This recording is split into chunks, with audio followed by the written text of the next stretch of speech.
Welcome to the Monday, May 15th, regular business board meeting of the Board of School Directors. I'll turn the meeting over to Mr. Copeland. Thank you, Dr. Van Lynch. Welcome, everybody. Good evening and happy spring.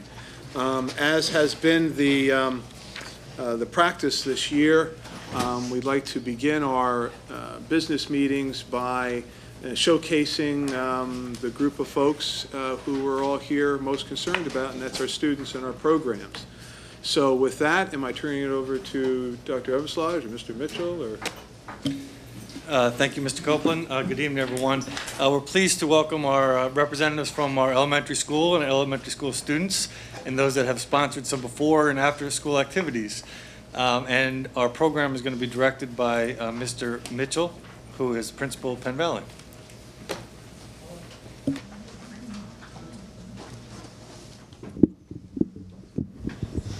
Good evening. So we have some special guests here who are going to talk about different programs that are offered before and after school at our various elementary schools.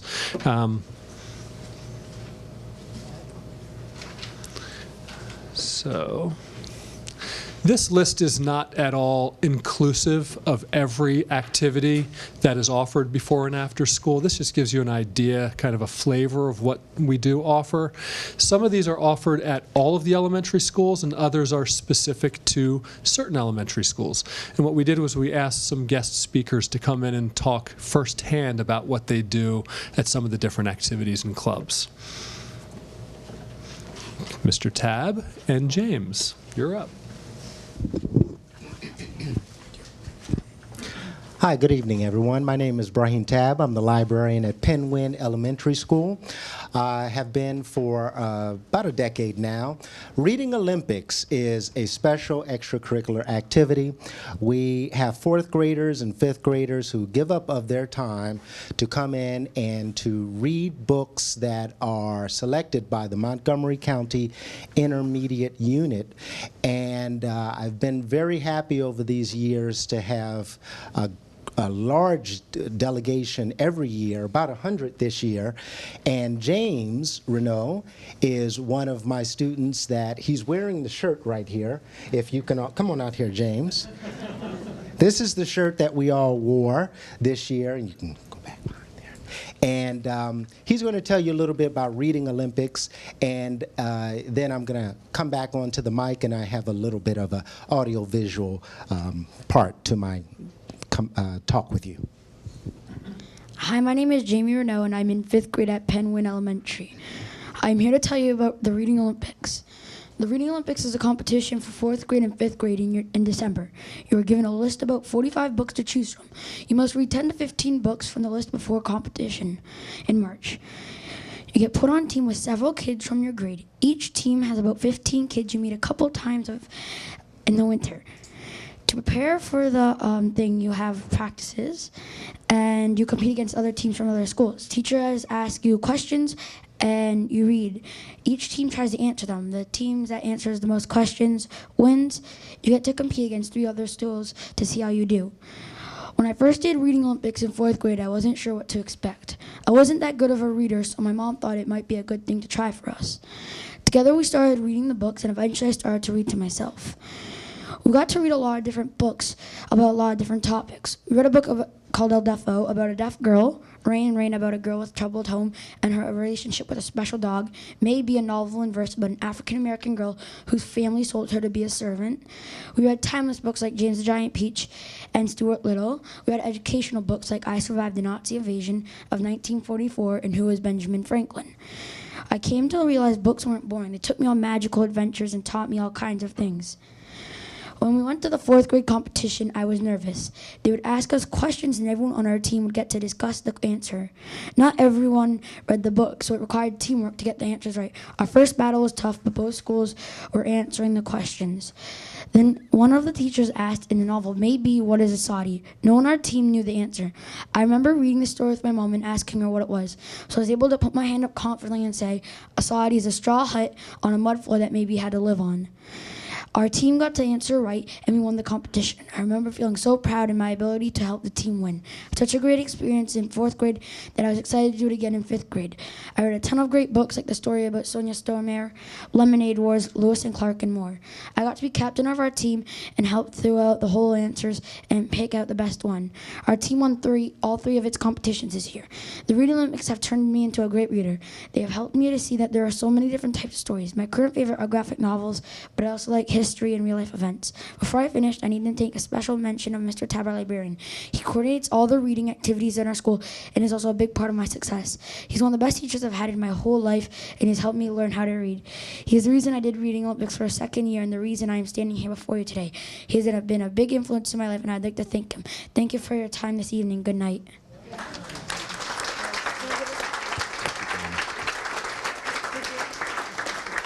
I did not put him up to that. I didn't know what he read. I just gave him a little snapshot of what to say.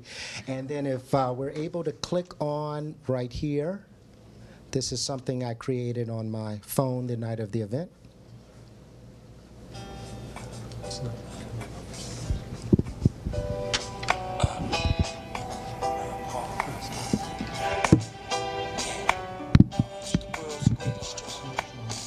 Oh, so it's not going to show? I guess not. Okay. Okay. It was really good. I'll turn it over to you. Yeah, can you close that out for me? I don't know why it wouldn't show up. There you go. Okay. Yoga class. Good evening. My name is Lisa Unger de Pasquale, and I'm a 3rd grade teacher at Gladwin Elementary School. I'm also the yoga teacher for Yoga Club at our school. Yoga Club meets in the morning before school, and it's offered to students in 2nd, 3rd, and 4th grade. So we've heard about the benefits of yoga, but I figured you'd want to hear what the yoga students have to say. So these are a few things that they had to share. I like the yoga poses we do. They make me calm. Balancing the feathers on my finger helped me focus. I sit up straighter and breathe easier. I run faster and jump higher. I use yoga when I can't fall asleep. I close my eyes, put my hands on my belly, and breathe. I take 5 belly breaths whenever I get mad. I like going on the mindfulness walks. I like the stories you read and how we do poses with the stories. I like everything. Hello, my name is Ariana, and I am a 3rd grade student at Gladwin Elementary School. I signed up for yoga because I thought it would help me relax so I wouldn't get frustrated, and it has worked. I actually used it the other night when my sister forced me out of her room. I got mad at her, left the room, and used the sa, ta, na, ma breath that I learned in Yoga Club. The breath made me feel calmer. Now please sit up straight and place your feet flat on the floor. I'm going to show you how to do the lion's breath, which is a fun breath to help you relieve tension. Please follow along with me. First, you will take a deep breath in through your nose, and then you will place your tongue outside of your mouth and exhale with a sound. Inhale.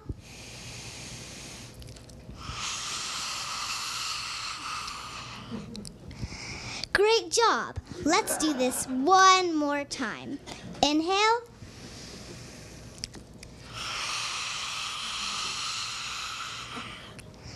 Now just sit with your eyes closed for a moment and notice how you feel.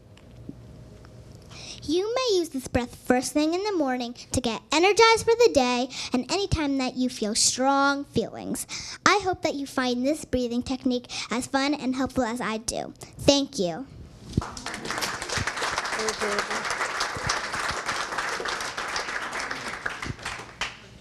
Who's first?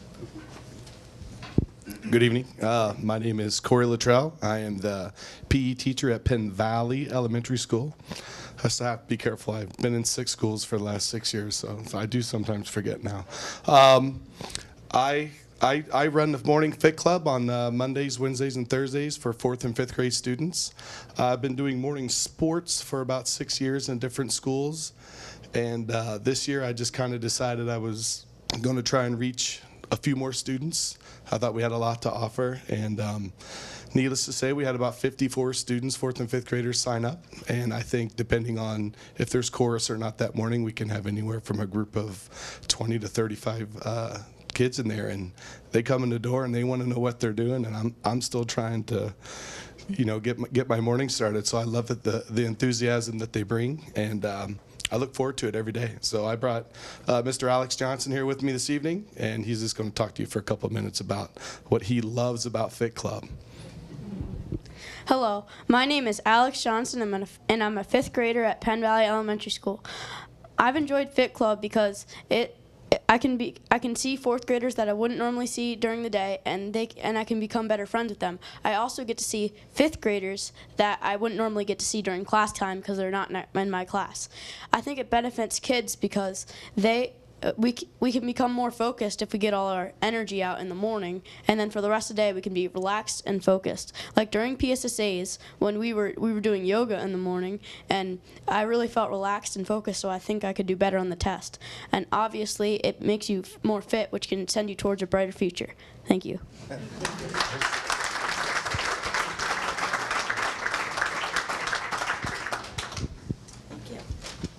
Hi, I'm Danielle Doran. I'm a 4th grade teacher at Marion Elementary, and I have 2 of my students here today who are members of our first year of the Murray Muse newspaper. We have over 50 4th and 5th graders, and you all have an issue in front of you. Our next is out soon, so I'm going to hand it over to both Lmsb, sorry, sweetie, and Libby Coyle. This year, Marion started its own newspaper called the Marion Muse. The Marion Muse is sponsored by the Marion HSA. We meet every other Friday to work on the paper and learn how to create a newspaper. We have various guest speakers such as Ben Goodman, a photographer, Margot Robb, an author and parent, and this week we have high school students coming to talk to us. Our guest speakers help us learn how to interview and edit our work. We also look at the other newspapers for inspiration on how to put the newspaper together and what is most important. We've been putting together all our new layouts and deciding what topics work together on which page and what is most important for the front. We look at study local newspapers to help us figure out. The newspaper allows us to write about things we are interested in, share current school events, interview our teachers, and so much more. Thank you.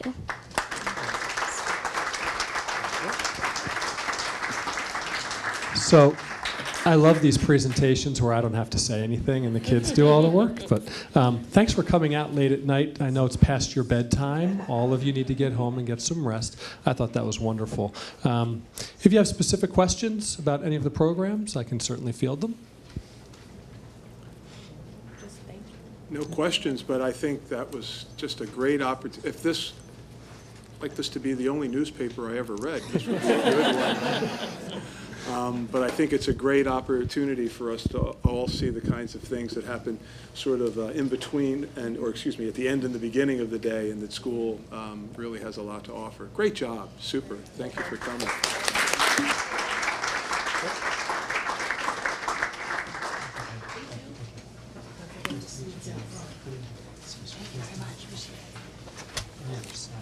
Oh, perfect, okay.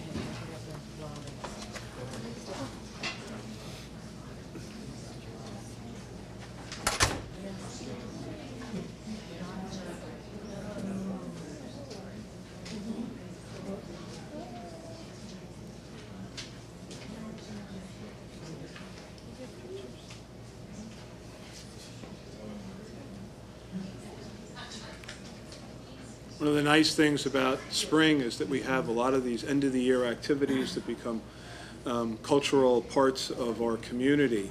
And following that great presentation by the students is another spring tradition in Lower Marion. That's the honoring of those people who have been with the school district for 25 years. So tonight we come together to honor a group of employees where professional excellence, spirited loyalty, and an unyielding dedication to the interests of children are characteristics that define them as Lower Marion School District staff. We honor those who have shared this commitment to our schools, students, and community for 25 years and celebrate their outstanding contributions to public education in Lower Merion. Joining us tonight are the following newest members of our 25-year club: Beth Hampton, Lawrence McAfoose, Deborah Hobbs, Brian Bond, Beverly Rasciatore. I practiced that too, and I still messed it up, and Beth Kohler. I also want to take a moment to recognize the honorees who are unable to attend tonight's meeting. Kathy Yeager. Kathy has been a part of our district as an instructional aide where she began at Marion Elementary. In 1994, she started at Penn Valley Elementary. Then in 2000, she transferred to Gladwin Elementary and has been an important part of their team ever since. Thank you, Kathy, for your many years of service to the district. Stephen Speck is unable to attend tonight's recognition, and Mr. Ganan will be speaking to his dedication over the past 25 years.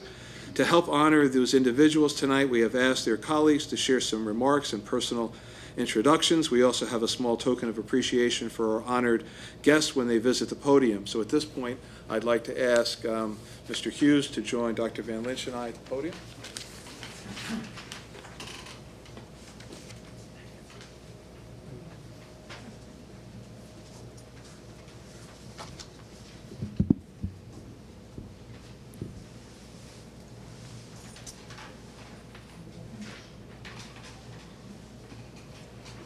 Okay.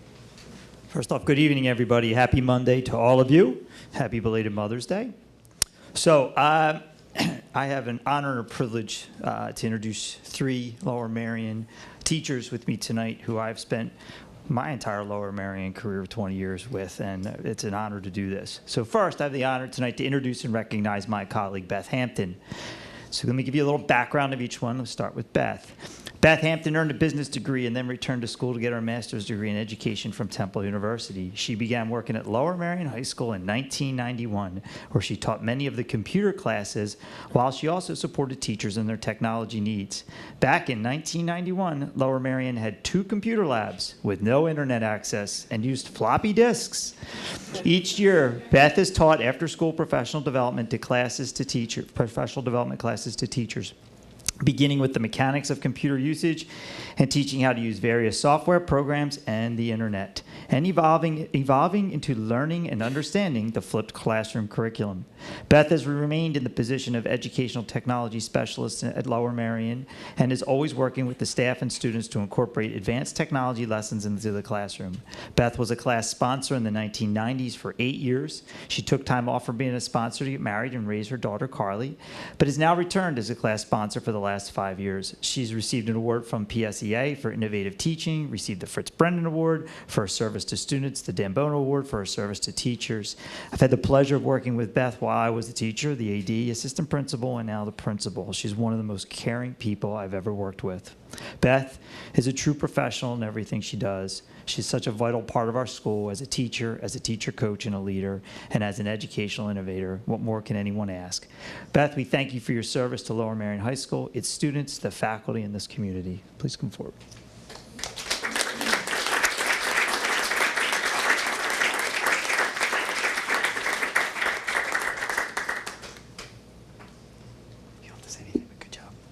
Thank you.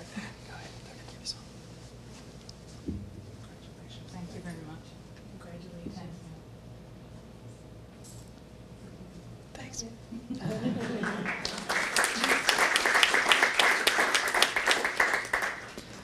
I have the honor also tonight to introduce and recognize another one of my colleagues, Dr. Deborah Hobbs. Deborah began her teaching career in 1988 at Bonite High School for International Affairs as a 9th grade English teacher. She stayed at this school for 3 years, also serving as a 10th grade French teacher and the World Affairs Council liaison. Additionally, Deborah taught French to 7th and 8th grade students at the Cedarbrook Middle School in Cheltenham School District. Her teaching career at Lower Merion High School began in 1991 as a 9th grade English teacher. She stayed at LM for 1 year before having a split teaching schedule between Harriton High School and LM, teaching 9th and 10th grade English classes. Following that, she taught 11th grade English for 3 years at Harriton High School. She returned permanently to Lower Merion in 1996 to continue teaching 9th, 10th, and 11th grade English, and she also served as the English department chair for 3 years. In 2008, with an earned doctorate in special education, Deborah also served as the director of the Minority Achievement Program for 3 years. In 2012, she, along with her building principal, that would be me, and former Lower Merion, he's a nice guy, and former Lower Merion School District Assistant Superintendent Dr. Marseille presented Minding the Gap at the ASCD's annual conference held in Philadelphia, Pennsylvania, which was highly attended in her presentation.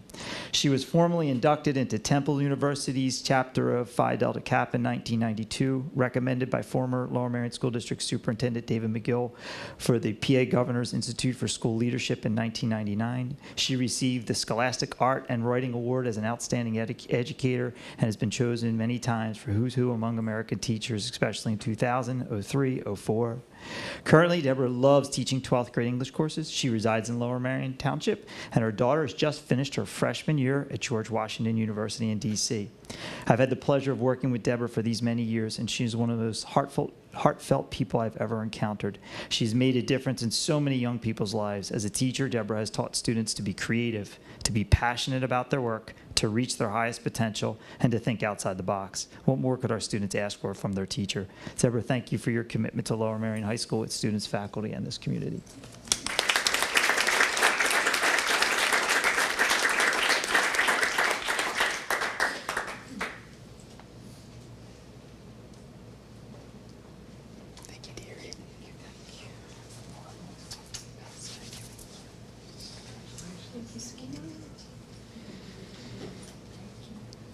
Thank you very much.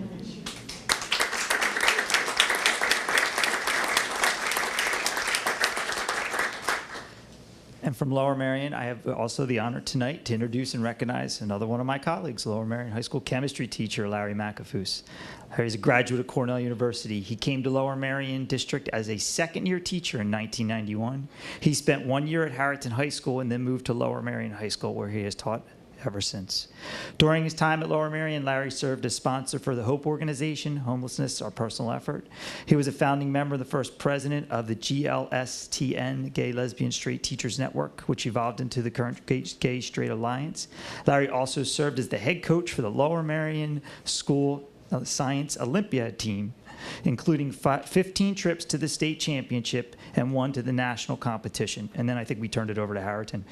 Larry has taught every year, every level of chemistry at Lower Merion, as well as several general science classes. During his time as the AP chemistry teacher, Larry dramatically increased the number of students taking the course, seeing an increase from 18 students his first year to as many as 95 in the most recent years. Larry also served as the science department chair for 13 years, which during that time he was able to support similar increases in all of our AP science courses. And he served during the time when we created all of the biology electives. He's proud to have worked with his colleagues to develop a science department whose ethos is that all students can and should learn science, that we, as teachers, will teach any student who wants to learn, and that students should be free to and should be encouraged to take as many science courses as their schedule allows. Larry's one of the most dedicated people I've worked with. He's a true asset to Lower Merion High School. He has a passion for teaching that even I get excited when I walk into his classes. He constantly strives to help students reach their highest potential. He should be very proud. He's made a difference in so many lives. He's the true power, power of an educator. He also has several of his students teaching presently. One of them is even a chemistry teacher at Harriton right now. So Larry, thank you for your service to Lower Merion, its students, faculty, and this community.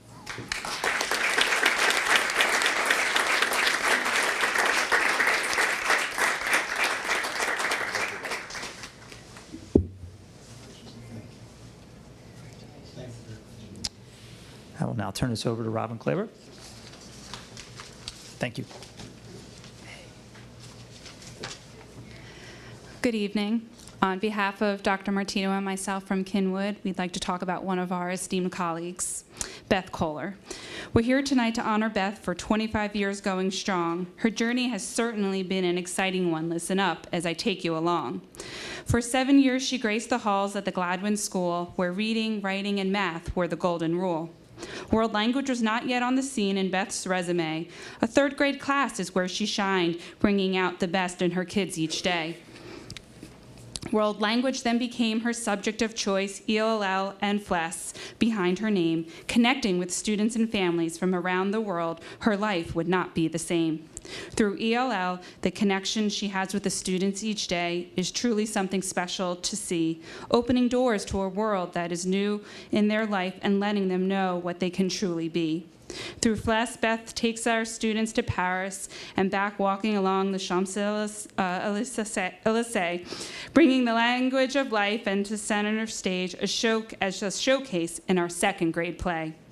Although she makes it seem easy, the time that she gives, she's been across schools here and there. She has done the Tour de France as she travels around, trying to remember what school colors to wear. But one thing is for sure, she gives from her heart, for that we are surely aware, whether guiding students to be the best they can be or helping animals in despair.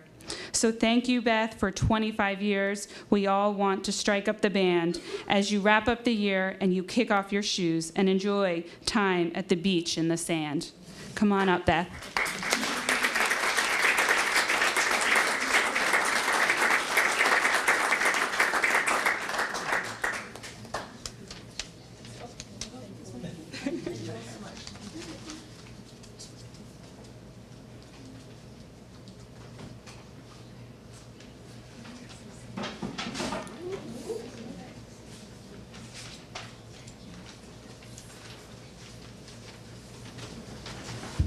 Good evening. I'm honored to honor two people from the Operations Department this evening, both from Transportation.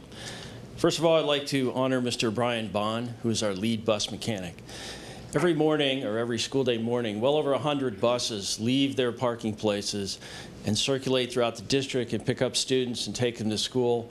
The first thing that students see in the morning is their bus and their bus driver.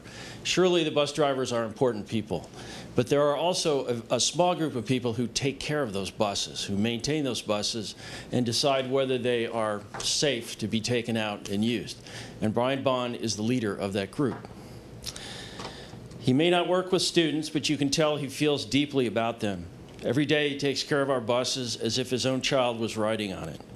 He keeps them operating at peak condition with the ultimate safety of our students his overriding goal.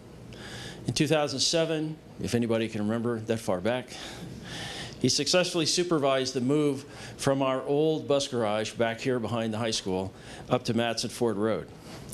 As I recall, we did that over a long weekend and we were ready to go on Tuesday morning with everything. He's an expert with compressed natural gas, diesel, and gasoline engines, and he is a diagnostician second to none. In fact, he can tell you what ails a vehicle just by a description of symptoms given over the telephone. And I know that's true. I've seen it. As a lead mechanic, his day could be filled with paperwork and inventory issues, but you will most likely find him buried and dirty in the bus, typically tackling the hardest mechanical issues in the shop. No one has a stronger work ethic than Brian, and given the choice, he will do it himself to make sure it gets done right. Brian, we thank you for your 25 years of service.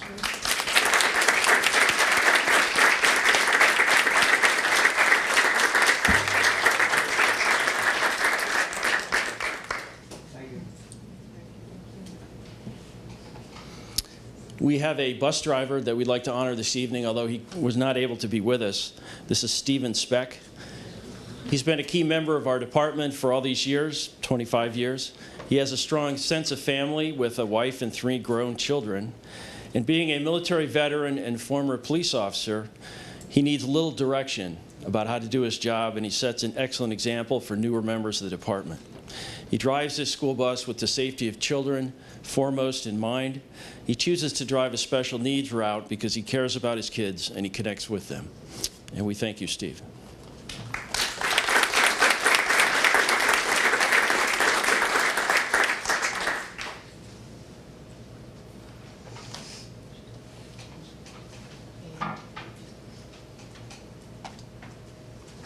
Good evening, everyone. It's my pleasure to honor our school secretary, Bev Rashator, for her 25 years to Lower Merion School District.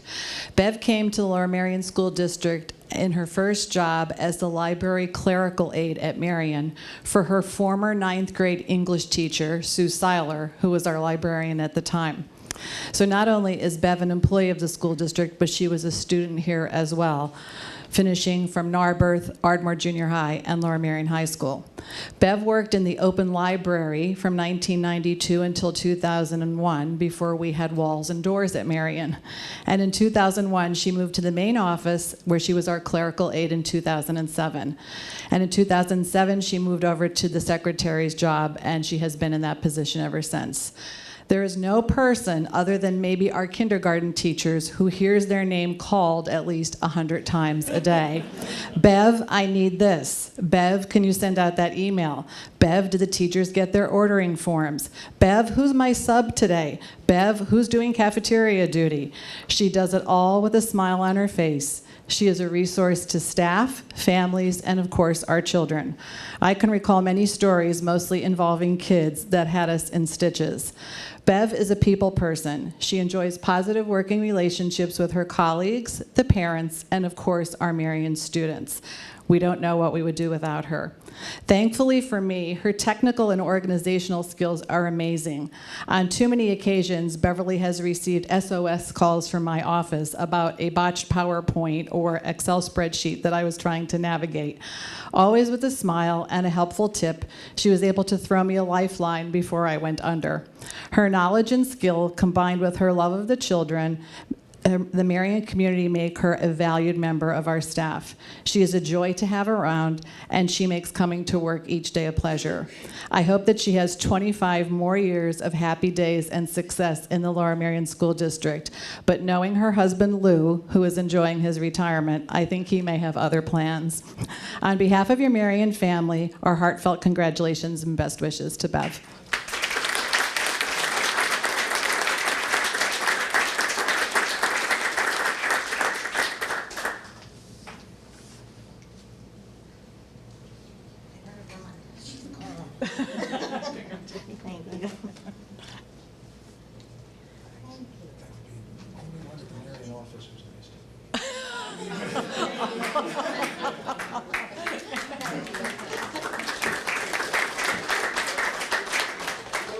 I want to get a picture out in the hallway. I can just meet you out in the hallway.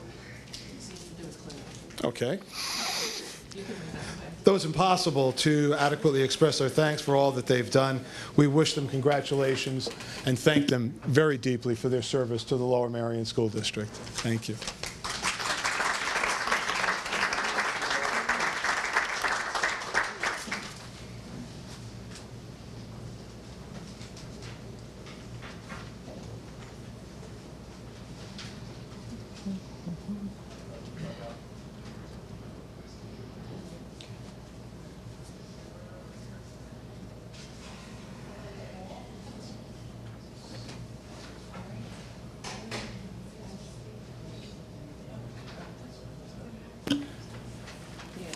Also like to accept the grant awards from the Inter-School Council, the ISC mini grants.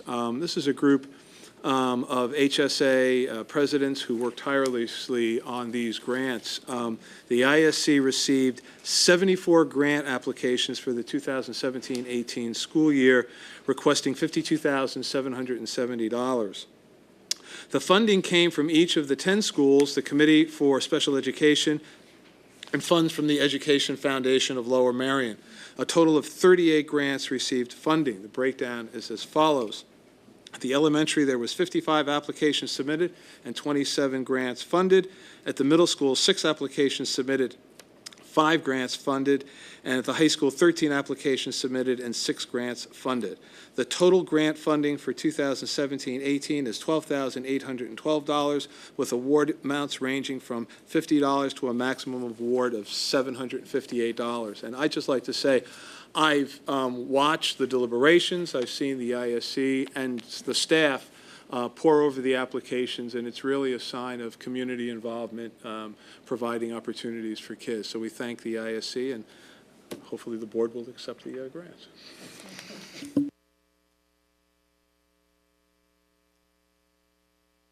So another huge thank you to the ISC for grants for our teachers and staff. I will now move to the audience recognition portion of our meeting. If you are interested in providing public comment, please sign in with Ms. LaPera.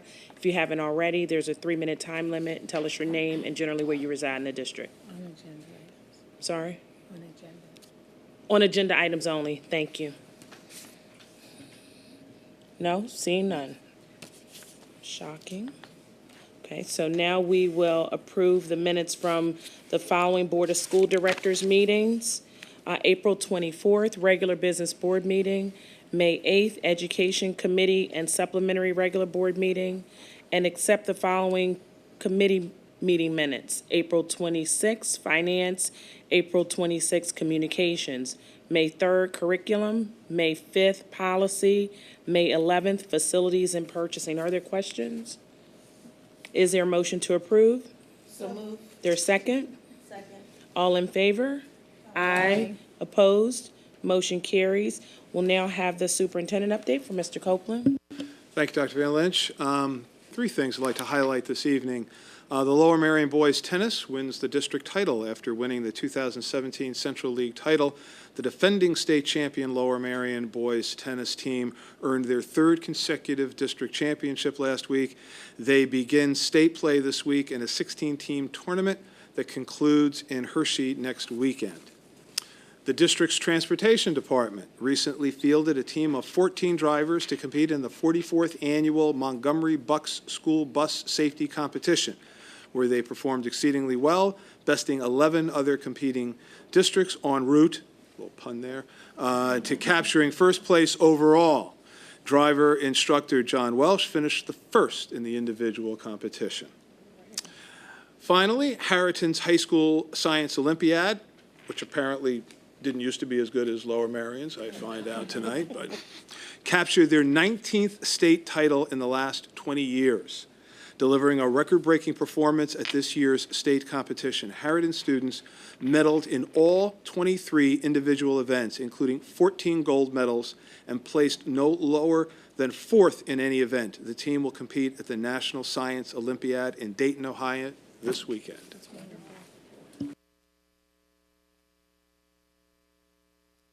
Still going here. All right. Human Resources. The administration recommends that the Board of School Directors approves the attached Human Resources actions, HR 1 through HR 5. There are questions? Is there a motion to approve? So moved. There's second? All in favor? Aye. Opposed? Motion carries. We'll now have the report of the Curriculum Committee by Dr. Gilbert. Thank you. The Curriculum Committee of the Board met May 3rd at 8:30 in the morning. We reviewed a number of textbook proposals which were also discussed at the May 8th education meeting. That included Spanish textbooks, high school health textbook, and Essentials of Human Anatomy and Physiology. We voted unanimously to move to the Purchasing Committee for review. As part of this discussion, the board asked for updates on students' access to the internet from home, K through 12, to be discussed at a future CCOB meeting. Additionally, the board asked for and received an update on how we are addressing the issue of sexual violence and prevention. This came up in the context of the health curriculum. For the past few years, there's been a growing number of reports of sexual abuse on college campuses, and with this growing concern, the Lower Merion High School counseling staff researched and developed a senior lesson for support to support students transitioning to higher education, and the lesson focused on the topic of sexual violence and prevention. The pilot lesson was extremely well received, and seniors repeatedly suggested that such lessons be developed for all high school students starting in 9th grade. Topics in the lesson included use of language, intoxication, bystander advocacy, ways to protect yourself in reporting. During the 16-17 school year, counselors from both Harriton and LM implemented the 12th grade lesson. Harrington students also responded similarly, very encouraging for its full implementation. And the entire high school counseling staff presented the 12th grade lesson to the Joint High School Advisory Committee in April. Parents, teachers, administrators, and community members in attendance commented on how well constructed the lesson was presented and how important it is for such conversations to continually occur. The Lower Merion High School staff has created and will be piloting a 9th grade lesson this spring. And it's the plan for of the high school counseling staff to develop lessons for 10th and 11th grade as well. So we heard a lot about how this is being done throughout the curriculum, and so that was very encouraging. We also heard, well, we didn't hear the strategic plan update, but we discussed the plan for updating the community on the progress of our strategic plan. The first part of the implementation plan was to present a summary of a draft of an annual report at this past education meeting on May 8th at 8 p.m. So if you're interested, you can look at that on our website. And a draft of the annual report is being presented to the original steering committee for feedback in the next couple of weeks, and then the final report will be presented to the community and the board in June. So that was very exciting to hear all the things that have been going on this year. Due to the large number of reports and recommendations coming out of the strategic plan, we have added an additional CCOB meeting on May 31st at 8:30 a.m. And then after that meeting, we don't meet over the summer, and we'll meet again in the fall. So thank you. Thank you. Following that, the administration would like to take items B and C together. Administration recommends that the Board of School Directors approves the contract with MCIU for Discovery Education streaming from 7/1/17 to 6/30/18 in the amount of $8,832.60. Further, the administration recommends that the Board of School Directors approves the purchase of the following new textbooks and resources: Autentico, or Tentici, well, that's, yeah, Autentico, okay, $171,979.85. Comprehensive Health for $32,790.27. And Essentials of Human Anatomy and Physiology for $28,078. There are questions? Again, these were discussed at length at the curriculum committee. Is there a motion to approve? So moved. There's a second? All in favor? Aye. Opposed? Motion carries. Under Student Services, I'd like to take items A and B together. Item A, the administration recommends that the Board of School Directors approves the Student Services items as listed. Agreement for students receiving non-district educational services, SS1 through SS17. Further, the administration recommends that the Board of School Directors approves the independent consulting contract with Lisa Ellis, occupational therapist, for services from July 1st, 2017 to June 30th, 2018 at the rate of $60.30 per hour. There are questions? Is there a motion to approve? So moved. There's second? Second. All in favor? Aye. Opposed? Motion carries. We will now have the report of the Finance Committee meeting by Mr. Bonaventura. Thank you very much. Let me just pull this up. The Finance Committee met on April 26th at 8:30 in the morning. We had two main topics to look at. We looked at the technology department and staffing. And as you can well imagine, staffing is the biggest part of the budget, but it's also the one with the least details. It's really a function of how many staff do you have at what level, and what's the staffing and budget. So there's this meeting was I want to say taped. Thank you. Recorded is the word I was looking for, so it is available online. There's also a PowerPoint that's a part of that. It's pretty self-explanatory.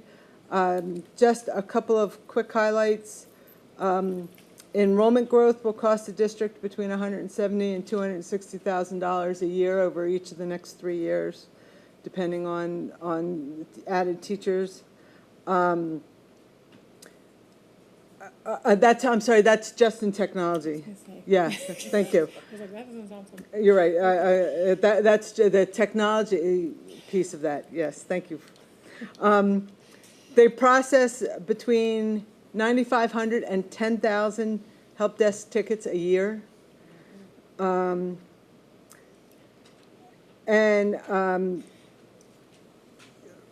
Lots of other details that would be boring for me to just sit through and read through. If you're interested in that, these details are on the website. Regarding staffing, the district has 1,540 employees, and staffing is a good 65 to 70% between salaries and benefits of the overall budget. One other highlight. We pay about $80 million a year in benefits. We pay about $40 million a year just for PSERS. 20 million of that we get reimbursed from the state, but it's still $20 million a year to put into the PSERS accounts. Just as an example, we get over 300 applications for an elementary position. A recent teaching position in kindergarten, we had over 300 applicants. Some of the high school subjects, Latin, physics, we get far fewer, but our Human Resources Department spends a lot of time going through and really seriously evaluating a huge number of applicants for the open positions that we have. So we really do get to choose. If you've made it as a teacher in this district, you've been through the ringer trying to get to that point. Again, the specific details are on the website, both as part of the recording and as through the slides. So with that, our next meeting is Wednesday, May 17th at 7 p.m. And the topic will be special services in gifted education. Thank you. We will now have the report of the Facilities and Purchasing Committee. Mr. Driscoll. Thank you very much, Dr. Van Lynch. We met this past Thursday at 8:30 in this room, and we began our meeting, as always, by reviewing and recommending for approval the list of bills. We then reviewed and recommended for approval 3 contracts on the purchasing report. The first is with Aardvark Pest Control Services for $8,723 per year for a 3-year contract. The district went out for bid for pest control across its 13 buildings. Of the 4 bids received, the lowest by factors of 2 or 3 was Aardvark, who is our current pest control provider. We believe that their low bid was a function of the familiarity they have with our district, where the other bidders did not. The second contract on the purchasing report was from Simplex Grinnell for $12,915. As part of our safety requirements, the district needs a third-party vendor to inspect, test, and certify our sprinkler systems, fire pumps, standpipe systems, fire hoses, and dry Ansel systems. The final contract was with I2 Securities for $20,859. This is a contract for I2 to install security doors for the modular classrooms at Bala-Cynwyd that will be put in place this summer. Those last 2 contracts with Simplex Grinnell and I2 Security were bid through a statewide cooperative bidding process. We then reviewed and recommended for approval this evening a lease agreement with First String Sports for $1,600. First String Sports is renting the Kobe Bryant and Downs gyms to hold a summer basketball camp for 1 week. This program has been going on for several years, and it predominantly serves students in Lower Merion and Narberth. We then reviewed and recommended for approval a contract with Blackbaud for $40,595 for the first year. That includes initial setup, training, and support, and then $15,000 for the following 2 years for a 3-year total. Blackbaud is a cloud service that will assist the district in managing volunteers, the community resource network, alumni records, and provide permissible information to the HSAs, ISC, and Education Foundation. The district currently manages volunteers in a very inefficient paper-based system and does not have efficient means for a community resource network or alumni records. It was also noted that the HSAs, ISC, and Education Foundation will subsidize these costs at approximately $7,500 per year. We then reviewed and recommended for approval 2 contracts with Presidio. The first contract is for $35,770 to replace outdated survivable remote site telephony at Harriton, Lower Merion High School, and Matson Ford Road. This equipment allows backup landlines at various schools to function should a fiber break occur between a building and this data center. The second contract is for $85,078.40. And this is to update 2 computer systems and 2 routers to support the current telephone system. The district's current equipment is approximately 6 years old and 2 versions behind today's technology, so it's time for an update. We reviewed and recommended for approval the replacement of the following 3 textbooks that have already been discussed by Dr. Gilbert at the curriculum. The Spanish textbooks and associated digital resources for $171,979.85. The high school health and associated digital resource for $32,790.27. And the essentials of human anatomy and physiology with associated digital resources at $28,078.29. Just to comment, those textbooks were vetted through the Teachers Administration and Curriculum Committee of the Board. Under district contracts, we reviewed and recommended for approval a new 1-year renewal contract with the MCIU to provide Discovery Streaming for $8,832.60. Discovery Streaming is an online service that provides teachers and students access to a wide range of online materials. We then reviewed a renewal contract with Rayner & Company. Rayner & Company is the district's current independent auditor.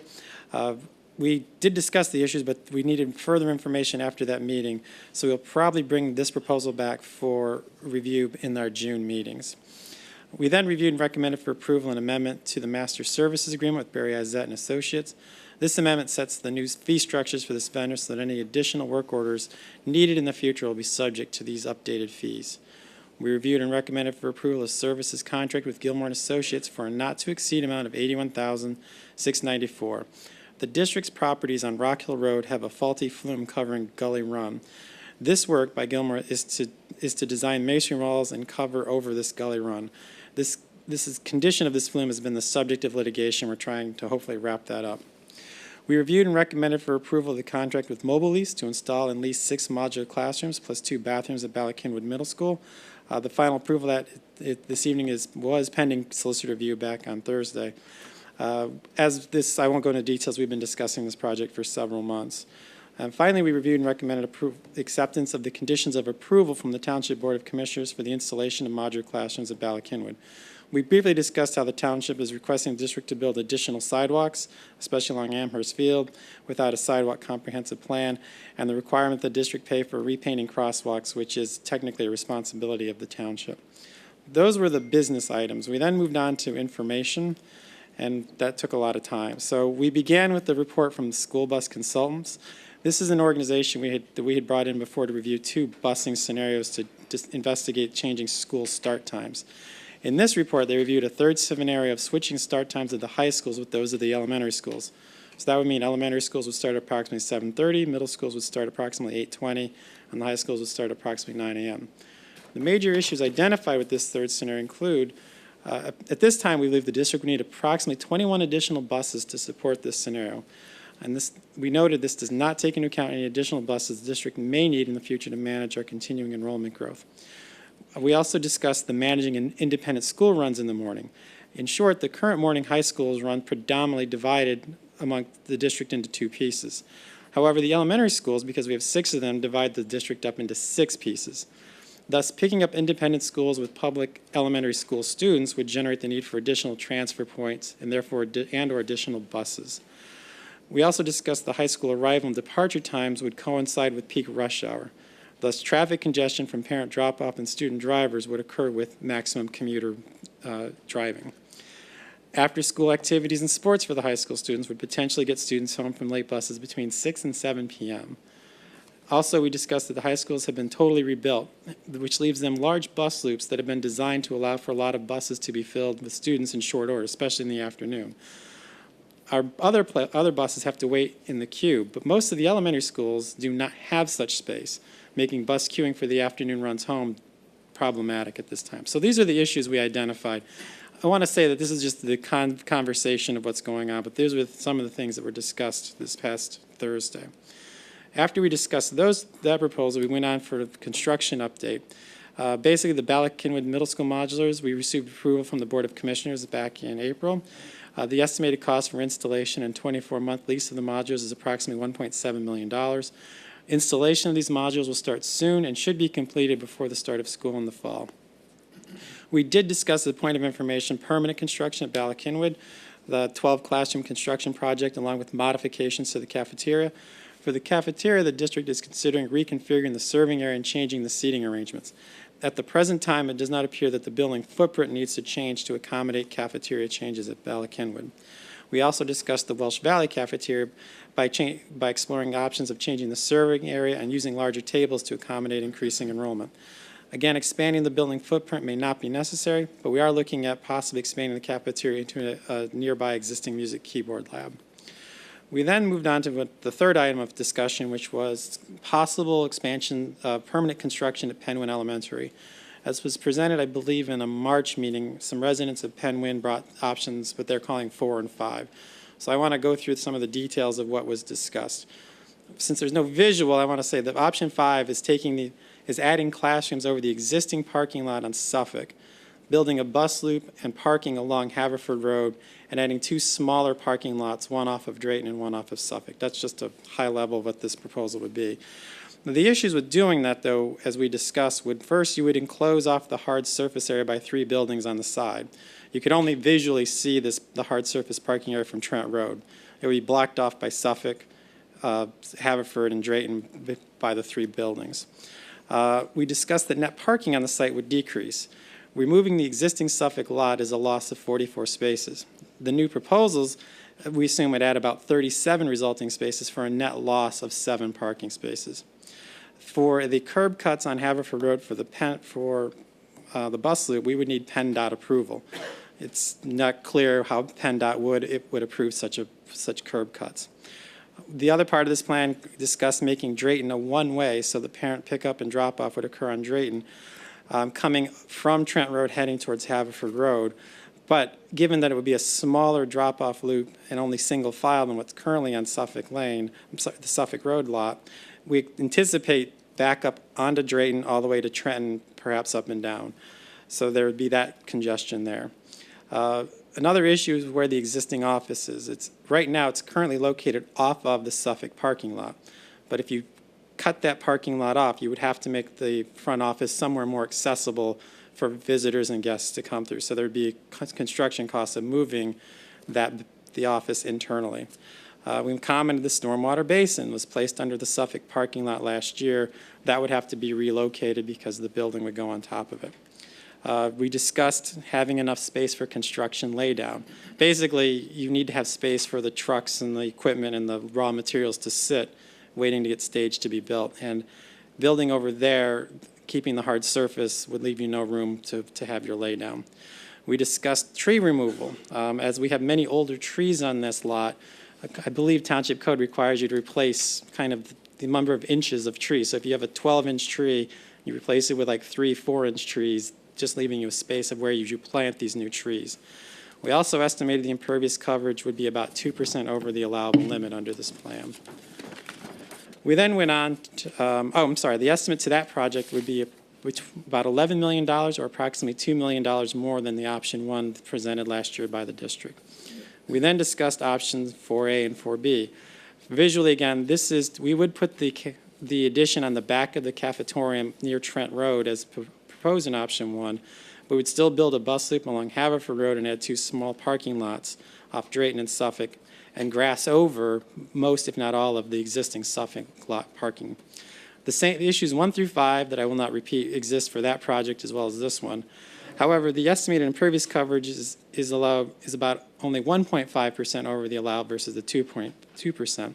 And also the estimated cost to this would be approximately $10.5 million or about $1.5 million over option 1. At the conclusion of all of that, the board members asked the administration to provide an estimate to look into what it would cost to ask PennDOT for that proposed bus loop on Haverford Road. We can't just send them a picture on the back of an envelope. They'll need something more official. So that wrapped up the Penn Wynne conversations. We then moved on to voluntary partner school programming and the facilities implications there. What this would allow for parents to volunteer to attend a different elementary school than their current feeder prep.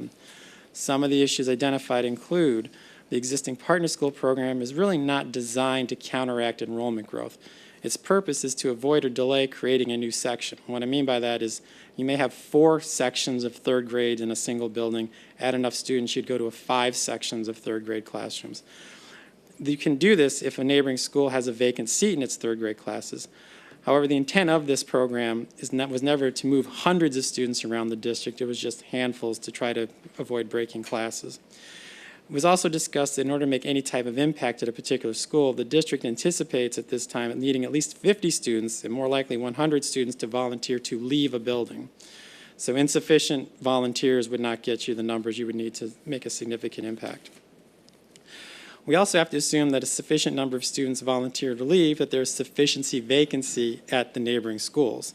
Having 50 third graders volunteer to leave and there's only 5 third grade seats vacant across the district doesn't really work for us. We did discuss, would the district keep the elementary schools in the same middle school pattern? That is, could a student volunteer out of Penn Win, who would feed to Bala Cynwyd, be sent to Gladwin, and then from Gladwin they go to Welsh Valley, and vice versa. Right now we kind of do the 3 in the east and the 3 in the west together. We did comment that all schools have vacancies. Despite how full some are, they still have vacant seats. So this leaves open the possibility that even if X students leave school A, more than X students could come back into school A through the volunteer program, so the total enrollment could actually increase under a program in a given year at a particular school. We discussed who would pay for transportation. If the school district pays for transportation, we would need better estimates on the operational costs, and we'd also need to know what the magnitude of students. Busing 5 kids is different than 100. Given some of the distances between our elementary schools, Penn Win and Gladwin in particular, would a large number of volunteers necessitate creating a 4th-tier busing?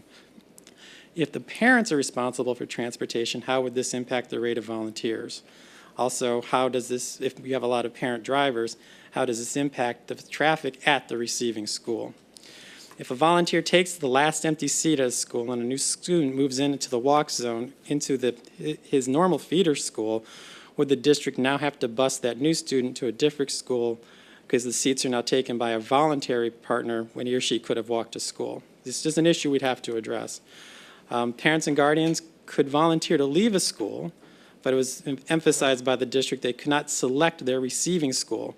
What that means is that families would not know which school the student would be attending until mid-August when the district has a better sense of where the empty seats are.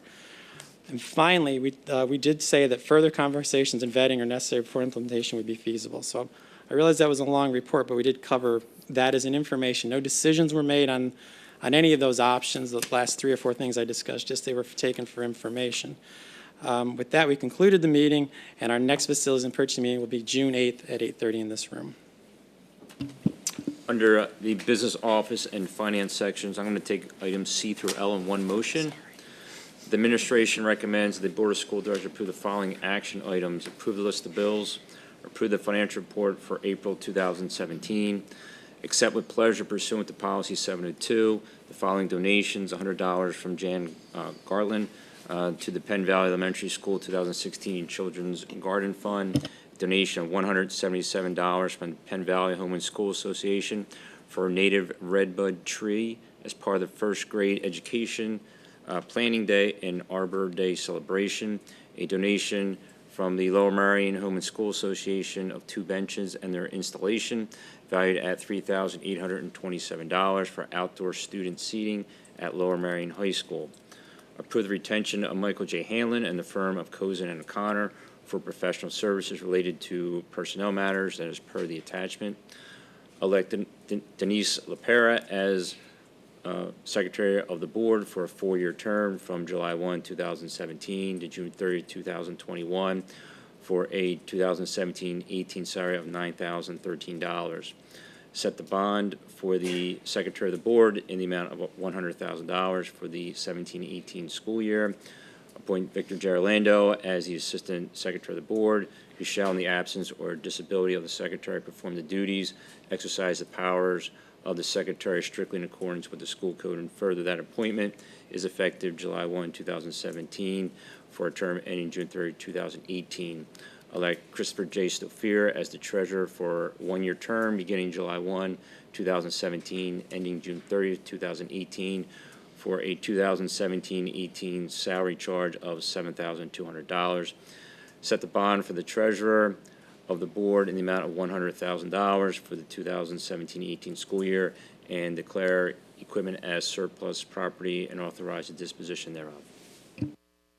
There are questions? Please, Mr. Driscoll. I just have a quick question, or I guess a comment on Mr. Handlin, the firm of Coase and O'Connor. It's my understanding we've been using him for several years, and we've been using him recently. He has just changed from one firm to another. His rates are the same. It's just we need to retain the new law firm. Is my understanding correct in all that? Yes, that's correct. Okay, so this isn't a new person. It's just a change of law firm name, pretty much. That is correct. Thank you. Any additional questions? Is there a motion to approve? There's second? Second.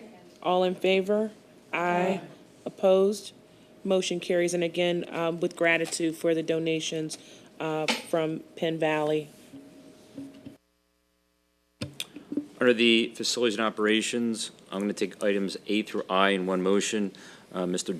Driscoll provided a detailed report on these items. The Board of School Directors approves the following items: awards the contracts for pest management service, inspection, testing, certification of fire systems, and the installation of security door access at BC Ballacua Middle School. As per the attachment, approve the conditions of the Lower Merion Township waiver of land development and condition use approval. That is per the attachment. Approve the license agreement with First Spring LLC for a summer basketball camp at Lower Merion High School, and that is a license fee of $1,600. Approve the Fifth Amendment to the restatement of the master agreement for professional service between Lower Merion School District and Barry Isett and Associates. Approve agreement for professional service with Gilmore and Associates, Inc. for a not-to-exceed fee of $81,694 for services and reimbursables, and that is subject to the solicitor's review. Approve the contract for construction and lease of modular building agreement with Mobile Lease, a Modular Space, Inc. in the amount of $906,476 plus $9,619 per month for a 24-month lease term, and $42,672 for the removal of the modular classrooms at Ballacua Middle School, and that is subject to solicitor's review and approval of the contract documents. Approve the quote from Presidio for the purchase of network equipment and professional services for the maintenance of telephone services before the end of the 2016-17 fiscal year. That is the amount of $35,770. Approve the quote from Presidio for the purchase of computer systems and professional services for the upgrade of the current phone system software, and that is after the start of 2017-18 fiscal year in the amount of $85,078.40. Approve the proposal from Blackbaud for the community engagement management system, that is subject to the solicitor's review. There are questions? Please. Oh, no question, just I have to recuse myself from the Black Bond. I'm the treasurer on the Education Foundation of Lower Merion. So in that case, Ms. LaPera, do we still just take the vote? Okay, thank you. Thanks. The facilities meeting this week was 3.5 hours, and I applaud Ben and the administration for their stamina and getting through the incredible list of things. And as Ben read, there was a lot covered. But there was one thing, I just wanted to comment on the bus study briefly, because one thing, Ben threw out some numbers there that were in the study, but one thing that was emphasized at the time of the meeting and by the consultant and through the discussion was that the numbers were very raw. They were not granular. They didn't get, for example, the third scenario, they didn't really get down and dirty at looking at how they would accommodate other things. So the number of 21 extra buses was just a ballpark. They really, and we didn't ask them to. So they certainly did what we asked them to do. But the question became, do we need to look at this a little more deeply and a little more carefully to get a more realistic idea of exactly what the impact would be. There's also, there were really only 3 scenarios that were looked at. We didn't look at starting from scratch, what would happen to the bus situation if we were to rebuild the entire system from scratch rather than just flip-flopping current start times. We also didn't look at any adjustment in length of day. So there are a lot of variables that could impact the use of buses on the issue. And Mr. Copeland and Mr. Gannon had asked board members that if there were any additional questions that they had regarding the bus study, to get those questions to them so that they could determine whether more investigation was needed. And I hope to get, hopefully by the end of the weekend, some questions to you all about some other ideas on the possibility of moving times around. So while initially it didn't look great, I think if we can get a little more granular, we might get a better sense of what the true impact of these changes would be. So thank you. Yeah, so the study itself is in board docs, is it? It's in board docs, so folks could take a look at it. And what we recommended is if you have some questions, we'll take the questions, we'll list the questions. We'll go to the gentleman and say, how much would it cost to answer the questions? And then we'll bring it back to the board and make some final decisions. As Mr. Bonaventura says, the current system has begun over many, many years. And so when you take a look at and every year, to a certain degree, we have to tweak it because there's new students, different locations, and so forth and so on. And those are, kind of minor things, but even that can cause some disruption. So all of these are fraught with some just unknown consequences. And it's just a question as to how much you want to invest in getting scenarios. So it's in board docs. Thank you, Mr. Copeland. Any additional questions? Okay, is there a motion to approve? So moved. There's second? Second. All in favor? Aye. Opposed? Motion carries. We will now have the report of the policy committee meeting by Ms. Robinson. Thank you, Dr. Van Lynch. The policy committee met on May 3rd, May 5th, I think. May 3rd? Third was curriculum. I have it wrong on my own minutes. So May 5th. We discussed for a second reading policy 460, tutoring for a fee. This policy is being amended to include spouses or other persons with whom a teacher makes his or her home and children in the definition of tutor. Thus, tutoring is allowed as long as it is not provided to current students of the teacher by the teacher, spouse, partner, or children. This will apply to performance activities such as teachers, as well as teachers, speech therapists, occupational therapists, and physical therapists. All tutoring of students must be done off school campuses, and in addition, there will now be a disclosure requirement associated with tutoring that did not exist before this revision. Public comment included whether this policy would be implemented retroactively, and the response was no.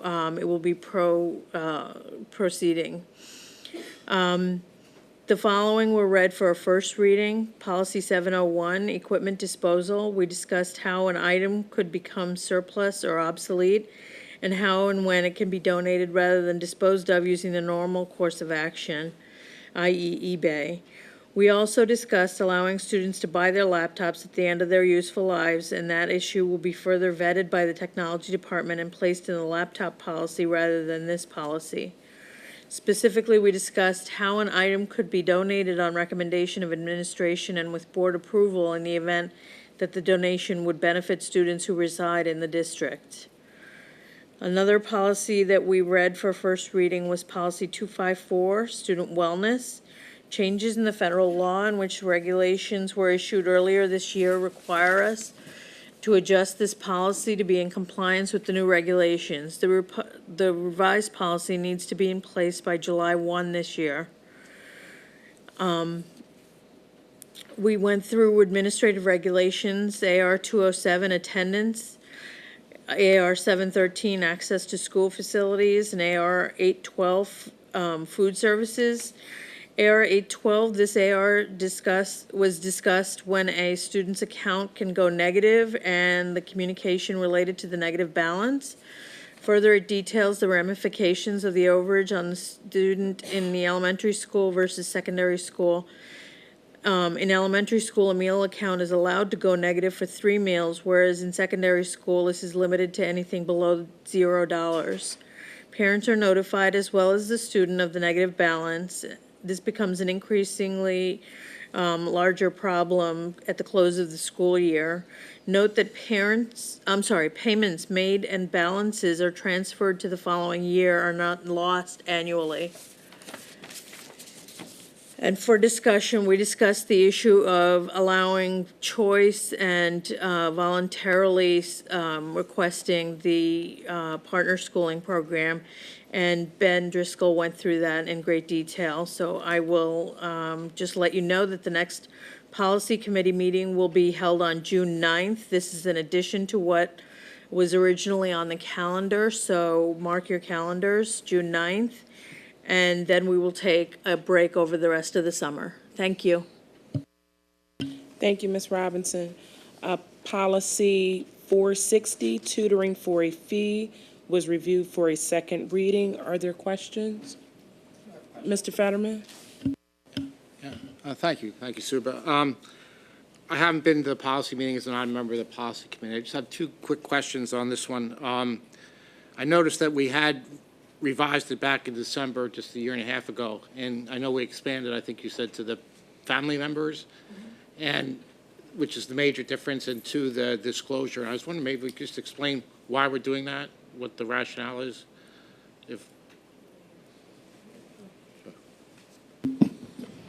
The intervening event that prompted us to review that again was the private coaching policy that we looked at for a long period of time, where we instituted a disclosure requirement, and it made sense for us to go back and revisit tutoring for a fee because there were similar concerns or issues around perception that we wanted to address, and we thought that applying that same logic to the tutoring for a fee policy made sense. So that's why we revisited it, as well as an issue that had arose around the immediate family influence that potentially existed, so we wanted to also address that in the policy. Thank you. Is there have there been complaints about, like, family members that are I mean, is this a common thing, or? No, it is not a common thing. We did have one concern that came to our attention that we believe we've addressed through the changes in the policy that we made, but it was, in my time here, that was the first one that has ever come to my attention of a family member potentially, or the perception that there was some unfair advantage.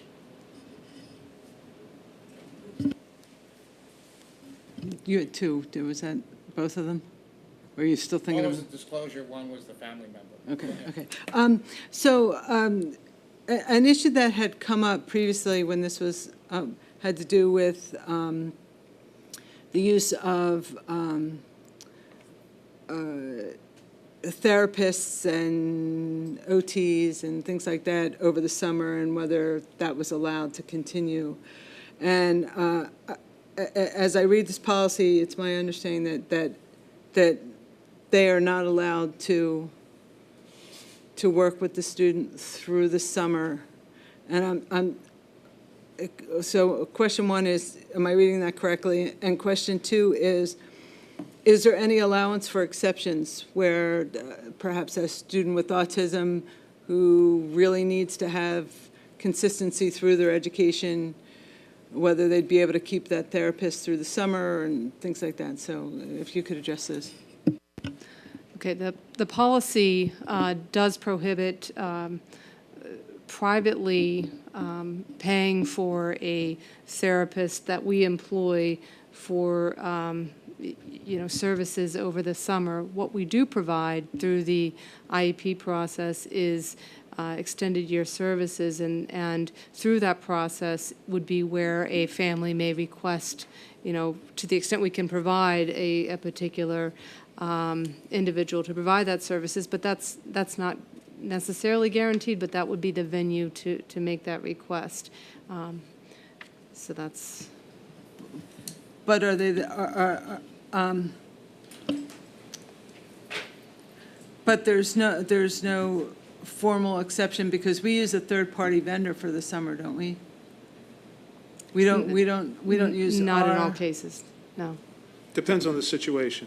Sorry. So it could be staff. Correct. It depends on the type of therapist. Some of them are district employees, some are contracted. Okay, but there's no way for a parent to petition the use of a particular therapist if they're not part of, say, they're this third party? Not if they're going to pay them out of their own pocket for a fee. That this policy would say no. That's correct. Okay, and there's no way to get an exception to that? There's no... I think if you were going to do an exception to that, then I'd say, why have the policy? You would change the policy maybe and just allow a disclosure. I mean, there could be an exception for virtually any. How do you make a decision for one, or the math teacher, or so forth and so on? I'm particularly concerned, particularly with some specials, because they could be part of the IEP team.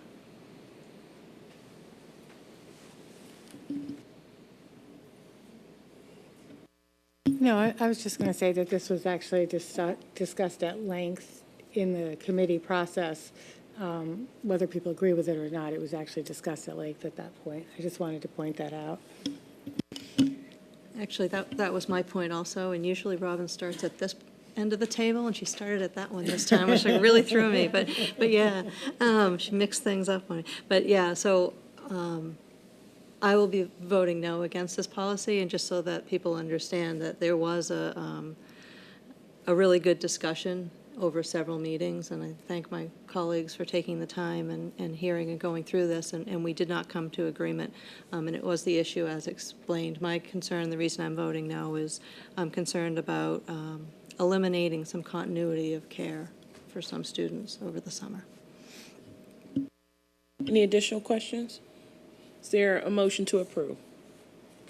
So moved. There a second? Second. All in favor? Aye. Opposed? No. Okay, so 6 aye, 3 no. Yes or no? Okay, thank you.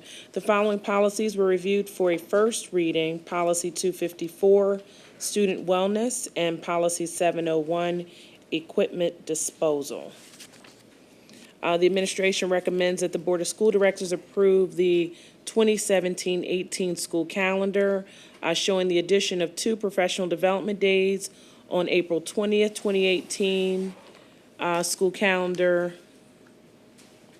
No school for high school students, and then May 15th, 2018, no school for grades K to 8. Are there questions? Is there, I just have one please? question. So, are there concerns that it's different The for problem two? is we've got AP testing and IB testing, and they're not moving because I asked them to. Okay, additional questions? Is there a motion to approve? There a second? All in favor? Aye. Opposed? Motion carries. We will now have the report of the Communications Committee. Ms. Ackman. Thank you.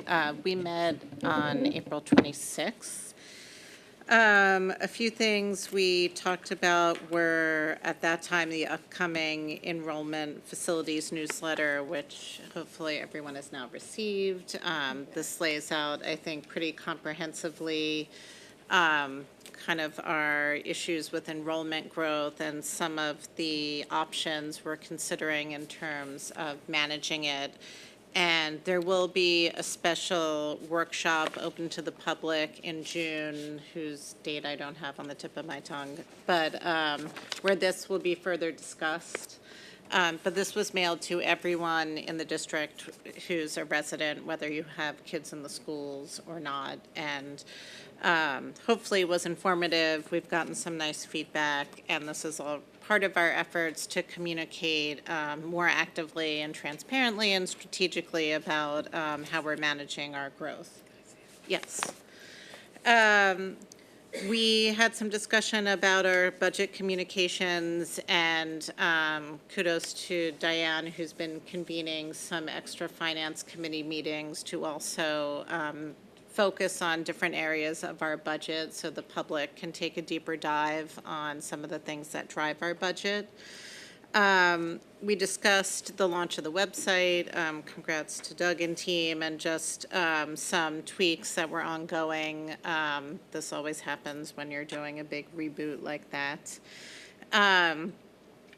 We also discussed that there's a food insecurity workshop that's going to be convened between a committee in the district, some members of the faith community here in Lower Merion, to help with issues related to kids who may not have access to food over the summer the way they do every day at school. So that's a very commendable effort. Two other items we discussed I wanted to highlight. One is there was some discussion about how and whether the district should consider live streaming some of our business board meetings, which is a topic that's been discussed on an ongoing basis in the past. And it's my understanding the administration is looking at this, doing some comparables with other districts, and we'll be exploring this for potential further discussion, but there's a lot of further discussion to be had before a decision is made.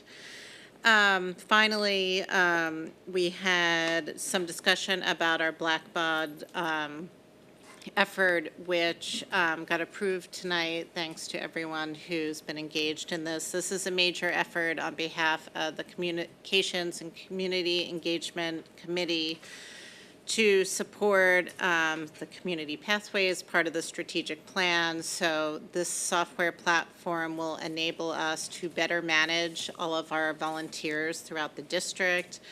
We also have support and partnership from the HSAs and the Education Foundation, and hopefully it will allow it to be much easier for teachers to find experts that they could potentially bring in the classroom to supplement curriculum and enable us to find other ways to support exposing our students to some of the amazing things going on in the community, the city, and the region.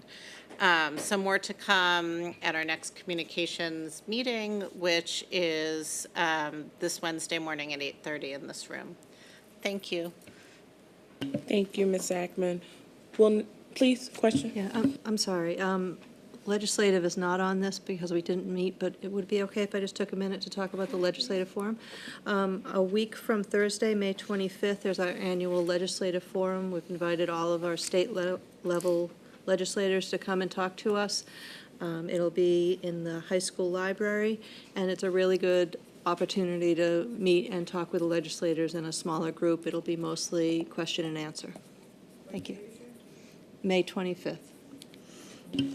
I believe it's 7 p.m., but I'm a little bit scared saying Yes, that. 7 p.m. Legislative Forum. Thank you. And I'll reiterate. And before we announcements will adjourn. go out in bulk forcefully this week. Absolutely. Thank you. We'll now have audience recognition on agenda or non-agenda items. Again, if you could sign up with Ms. LaPera, 3-minute time limit, and your name and generally where you reside in the district.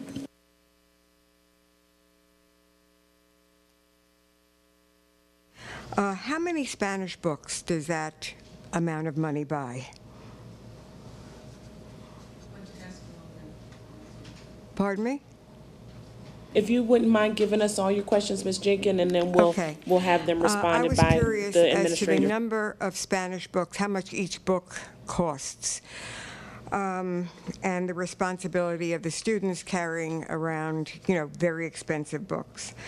The other question I had came from the other night when we had the middle school presentation, and I was wondering how that fit into the middle school schedule. Like, when do these students do those events? Are they part of the regular schedule? Are they part of an after-school schedule? Do you remember it wasn't last week, it was the session before that when you had the big group here, and the Penguins parents were here as well. And the other question I had was about the tutoring. As a tutor and as a person who's used tutors, I think that one of the biggest issues is the tutor and the student alone? Or is there a parent there, or is there a guardian there as well? And those are my 3 questions. Okay, well, before you go, Mrs. Jacob, are you talking about when we hire the tutor or when the parent hires the tutor? When the tutor is hired, when you hire a tutor that is sent to somebody's home. Okay, that's it. So that would be a homebound instruction. Who wants to talk about that? I believe that it's not in the home, is it? Would depend on the circumstances. It could be in the home or in a public setting, but in those cases, generally, the expectation is that a parent or guardian is present when the tutoring is delivered. It's the expectation, but is it a requirement? Is it a requirement? I would say that that's what we communicate to families. In every situation, I wouldn't be able to say with 100% assurity that they're always there, but that is the expectation. And if the tutor is not comfortable delivering the instruction, they should make us aware, because there's not a parent or guardian there. So we address it when it does come up. I just think that it leaves you open for interpretation of misconduct of some sort, if there is not another person there. I mean, this has been my experience with when I was working as tutoring. I agree, and just to clarify, the policy that we were referring to was when a tutor may be hired by a family privately and independent of the school district. So since we were addressing both. Is there a set fee, or is that fee determined between the parent and the tutor? Under those circumstances, it would be determined by the parent and the tutor, because we're not involved in that transaction. But otherwise, we do have a fee for tutoring that we pay for employees that tutor at our request under certain circumstances. So the school pays for the tutor? No. Do you want to talk to her? Tanya, don't go away. Well, I think if there's something called homebound instruction, or if a student's ill or something like that, there's a set fee for that, and then they're paid for through the school district. If the parent hires the tutor, then the parent and the tutor have a private contractual arrangement. We really don't have anything to do with that. Okay. The programs in middle school that you talked to, I think that's the interdisciplinary programs. They are scheduled within the school day as part of a team teaching situation. And the Spanish books, do we have a per book cost? Well, we have currently 1,170 students in the middle school and 500 students at the high school that would be using this textbook series. So we ordered 1,900 digital and digital resources and actual textbooks for those roughly 1,700 students. That includes some students we have some places we have classroom copies. Some students with IEPs have textbooks that they carry home. Keep a. But you don't. Do you happen to have the cost per book with you? You don't have. If you don't have that, that's okay. I just looked it up. It's $90 per book. $90. Books are getting expensive, Mrs. Jenkins. Okay. But I think Scott undersold what the team did when they picked that program. It runs grades 6 through 12. It's a continuum of books. They did a really good job of figuring out when the kids actually need books and when they go with more supplementary materials, and they ordered fewer for those grades, and they were, did a very careful consideration of kids carrying stuff around, damaging things, and Losing. integrating. Well, and they don't carry them back and forth, but they did a really good job of integrating the electronic portions with the text portions. I hope so. Okay, and then the third question was the, when do those students get that extra special stuff? Because I know that the middle school schedule that you presented was pretty tight. The interdisciplinary team is part of the regular school schedule. Okay, so that's just fits in somewhere. Okay, thank you. Their social studies and their English is delivered through the interdisciplinary program. So those blocks that were used for those subjects are Connected taught to the through the topic. interdisciplinary program. Good, thank you.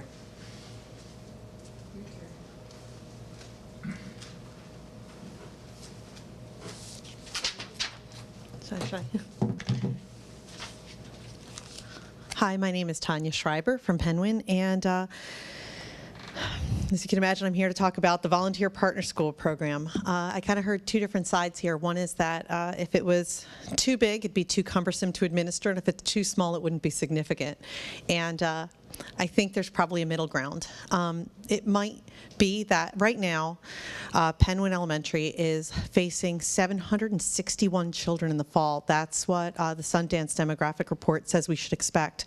Every classroom is taken right now. Any child that signs up before June 1st has been guaranteed a spot in that building, and there's simply no more rooms for it.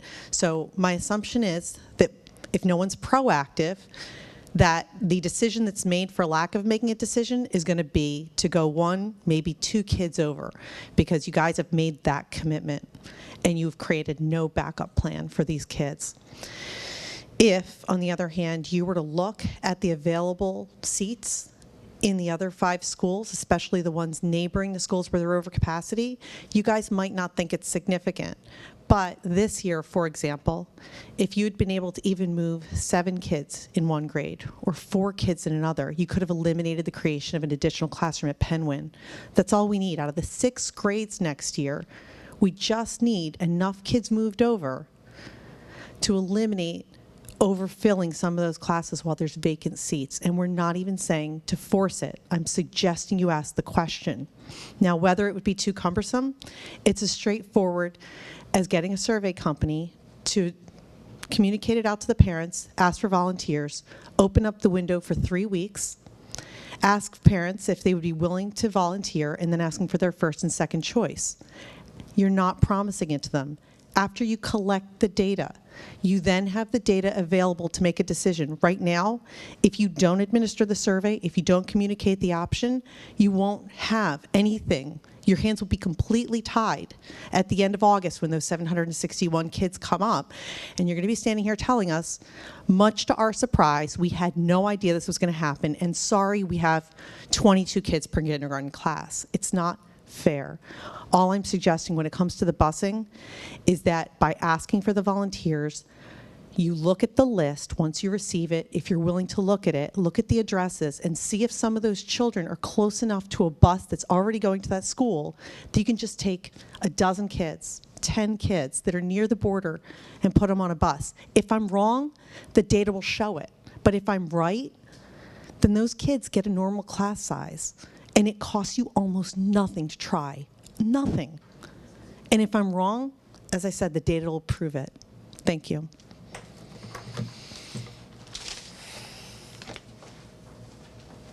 So what the board has done is they've created and allowed the administration to cut off partner schooling at this point at May 1st. So we now have, and we know how many people are going into each of the elementary schools, and we know how many people are in the queue, meaning that they've registered for elementary schools. So we have a pretty good idea of where our class size is. And anybody new coming in will be subject to the partner schooling situation. And as I remember, we're pretty comfortable with where we are at Penguin. So the other problem that is dealt with in this is making a decision And I don't know that the board wants to make a decision on the fly as to whether you'll supply transportation. That would be something I think we deliberated. The board deliberated the partner schooling aspect. It seems like it was 2 to 3 months. That would, I think, be what they're willing to do. But the board was willing to discuss the situation on 2 separate occasions. Can I, excuse me, can I ask how many people, how many children are enrolled as of the May 1st deadline? I don't have that figure. So, but we're having 2 public work sessions, May 22nd and June 14th, where we'll have more detail to share. Right now, it's really not appropriate to have a back and forth, but we welcome those questions at those meetings. Thank you. Are either of them being held in the evening when working Both parents are in the can attend? evening Thank at you 7 very p.m., much. and I'll list those Thank dates you. momentarily. Thank you. Mr. Ruth, Sunshine Act? Yes, the board met in executive session on May 8th and May 15th regarding labor relations and collective bargaining.